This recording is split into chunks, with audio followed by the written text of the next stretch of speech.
Ito yung guard, yung guard, ano, lifeguard house. Ito yung resort, pangalang resort. Yan yung mga buwan namin. Ayan. Ito yung mga cottages. Yung mga kubo na sa likod. May aircon, mayroong electric fan. Pero mas pinili namin yung siyempre mura.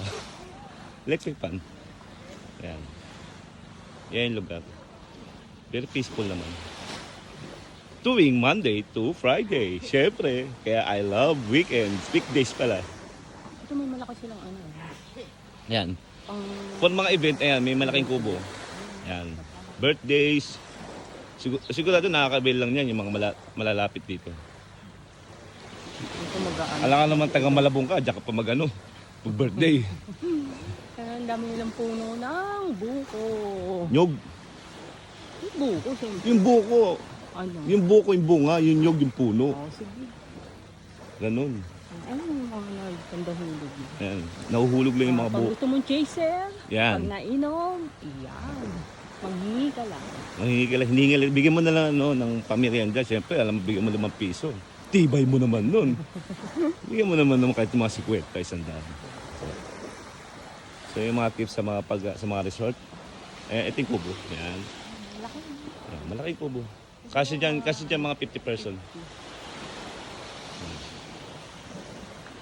So, sunrise ngayon. Beautiful sunrise at the beach. Yan. So, mag-subscribe nga pala kayo dito sa YouTube channel ng aking napakagandang asawa. Pakilala ko muna, May. Madam Esme. Madam Esme, na 45 years old. Ayan. Siya yun. Cameraman lang ako. So, yan. Mamaya balikan namin kayo pag nagliligpit namin, papakita namin yung itsura ng kwarto. Okay? So, yan.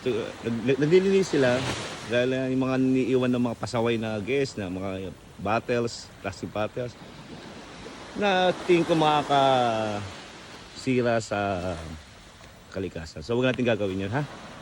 Respect nature and nature will respect us back. Okay? Balikan naman kayo sa kubo.